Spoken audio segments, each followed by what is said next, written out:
ہمارا دین ہمیں کیا سکھاتا ہے؟ اخلاق تواضع، عاجزی، معاف کرنا، غصے کو پینا، کسی کو حقیر نہ سمجھنا، لوگوں کی اچھائیاں دیکھو، کمیاں نہ دیکھو بھائی، ہر ایک میں اچھائیاں بھی ہیں، ہر ایک میں کمیاں بھی ہیں، کس میں کمی نہیں ہے بھائی؟ حضور صلی اللہ علیہ وسلم کے بعد جنازہ لایا گیا، آپ جنازہ پڑھانے کے لیے آگے ہوئے، حضرت عمر رضی اللہ عنہ سامنے آ گئے، آپ نے اس کا جنازہ نہیں پڑھانا، کیوں؟ انہو رجل فاسق، یہ بڑا فاسق فاجر آدمی، جس نے ایسا کیا ویسا کیا، آپ جنازہ مت پڑھائے۔ آپ نے صحابہ سے فرمایا تم میں سے کسی نے اس مرنے والے کو کبھی کوئی خیر کا، اچھائی کا، نیکی کا کام کرتے دیکھا ہے؟ کبھی کوئی نیکی کا کام؟ ایک صحابی کھڑے ہوئے، حضور میں نے دیکھا حرس لیلۃ فی سبیل اللہ، ایک رات یہ اللہ کے راستے میں پہرا دے رہے تھے۔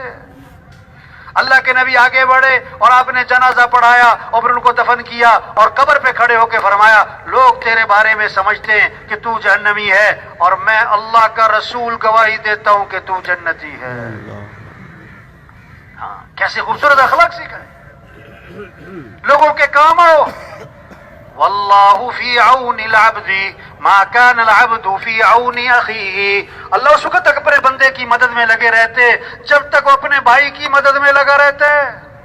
تلاش کرو کون ضرورت مند ہے، لوگوں کے چہرے پڑھو، لوگوں کی ضرورتوں کا اندازہ لگاؤ، کہنا نہ پڑے، کسی کو آ کے کہنا نہ پڑے۔ عبداللہ بن عباس رضی اللہ عنہ مسجد نبوی میں ہیں اور اعتکاف میں ہیں، اعتکاف بھی، اور کہاں مسجد نبوی کا، ایک شخص کو دیکھا، اس کے پاس گئے، وہ نہیں آیا، یہ خود گئے اور جا کے انہوں نے کہا کہ مجھے تم پریشان لگ رہے ہو۔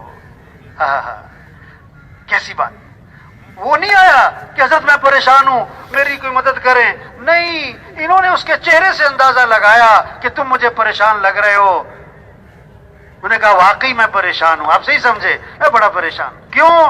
فلاں آدمی کا میرے پر حق ہے۔ یہ ہے جب ایمان بنتا ہے نا، آدمی کو فکر لگتی ہے کہ میں نے لوگوں کے پیسے دینے، میں کیسے دوں؟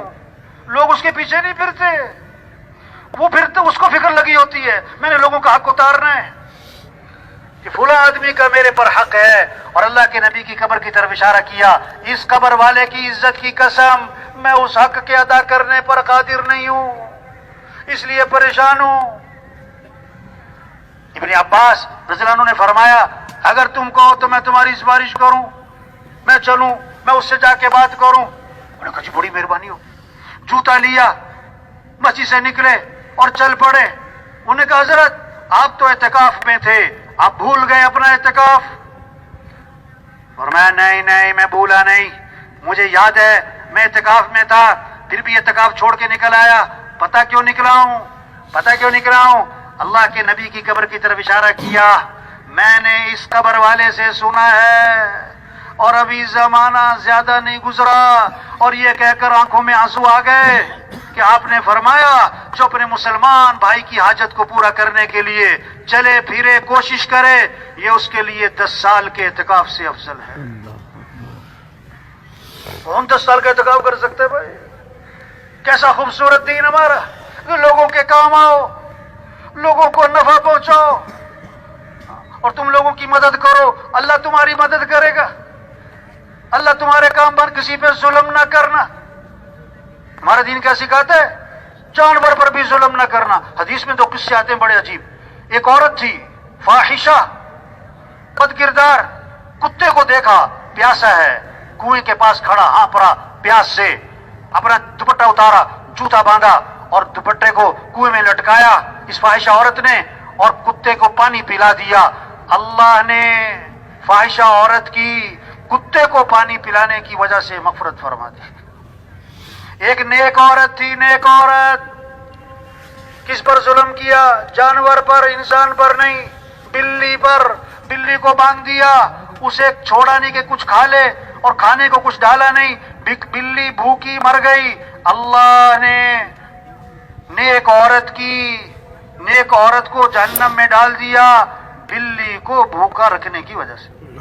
اور بلی پر بھی، جانور پر بھی ظلم نہ کرے۔ ایک حدیث میں آتا ہے اگر کسی نے چڑیا کو ذبح کیا اور پھینک دیا، قیامت کے دن یہ چڑیا اس کو پکڑے گی کہ اللہ پوچھ اس سے، جب اس نے مجھے کھانا نہیں تھا تو مجھے ذبح کیوں کیا اس نے؟ ہم تو جانور پر بھی ظلم. ہمارا کیسا خوبصورت دین ہے.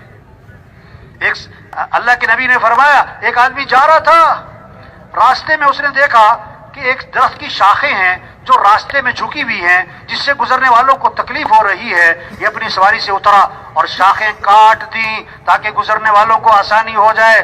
اللہ نے اس عمل کی وجہ سے اس کی مغفرت فرما دی. کیسا خوبصورت تھی. لوگوں کے کام آؤ, ظلم نہ کرنا. دو گناہ ہیں جن کی پکڑ دنیا میں آتی ہے, بہت جلدی آتی ہے. ایک ماں باپ کی نافرمانی, دوسرا کسی پر ظلم. ایک شخص دونوں ہاتھ کٹے ہوئے بازار سے گزر رہا ہے اور چیختا ہوا جا رہا ہے, لوگوں مجھے دیکھو اور میرے سے عبرت حاصل کرو, کبھی کسی پر ظلم نہ کرنا. اے لوگوں مجھے دیکھو اور عبرت حاصل کرو, دیکھو کبھی کسی پر ظلم نہ کرنا. یہ کہتا ہوا جا رہا ہے. ایک آدمی آیا کہ کیا مسئلہ ہے. انہوں نے کہا میں بڑا طاقتور تھا, میں نے ایک آدمی کو دیکھا مچھلی شکار کر کے لے جا رہا ہے اور مجھے مچھلی بڑی پسند آئی, بڑی خوبصورت مچھلی. میں نے جا کے اس کو پکڑا کہ مچھلی مجھے دو. انہوں نے کہا بھائی یہ میرے بچوں کی روزی ہے, یہ میرے بچے بھوکے ہیں, یہ میرے بچوں کی روزی ہے, یہ میرے سے مت لے. انہوں نے کہا نہیں, یہ مچھلی مجھے پکڑاؤ. اس کو 2-3 لگائیں, مچھلی اس سے چھینی اور گھر آیا, اس کو پکایا, اسے کھایا, بڑا مزہ آیا. تھوڑے دنوں بعد میرے انگوٹھوں میں درد شروع ہوا. میں طبیب کے پاس گیا, اس نے کہا زہر پھیل رہا, یہ دونوں انگوٹھے کاٹنے پڑیں گے ورنہ ہاتھوں میں آئے گا. ہاتھ انگوٹھے کٹ گئے, پھر وہ درد ہاتھوں میں آیا. پھر کیا, اس نے کہا یہ زہر ہاتھوں میں آ گیا ہے, یہ کاٹنے پڑیں گے ورنہ کلائیوں میں جائے گا. ہاتھ کٹ گئے, پھر وہ درد کلائیوں میں آیا. میں پھر طبیب کے پاس گیا, اس نے کہا زہر کلائیوں میں آ گیا, یہ ہاتھ کلائیاں کاٹنی پڑیں گی ورنہ اوپر تک جائے گا. کلائیاں کٹ گئی, پھر درد ہوا, پھر میں طبیب کے پاس گیا. اس نے کہا صحیح صحیح بتاؤ, یہ کوئی بیماری نہیں لگتی, یہ کسی کی بد دعا لگتی ہے. تم نے کیا کیا ہے؟ انہوں نے کہا میں نے اس طرح ایک مچھلی والے سے مچھلی چھینی, اس کے بعد یہ کام شروع ہوا. انہوں نے کہا جا اس کو تلاش کر اور اس سے معافی مانگ ورنہ تیرا سارا جسم گل جائے گا.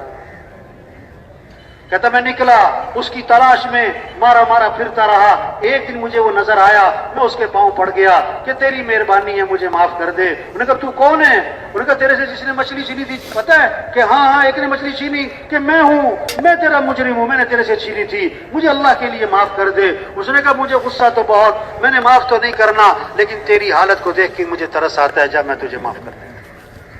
انہوں نے کہا جب میں نے مچھلی چھینی تو نے کیا کہا؟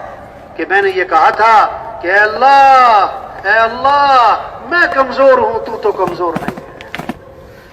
یہ بڑا طاقتور بنا پھرتا ہے, اے اللہ تو میری طرف سے اس سے بدلہ لے.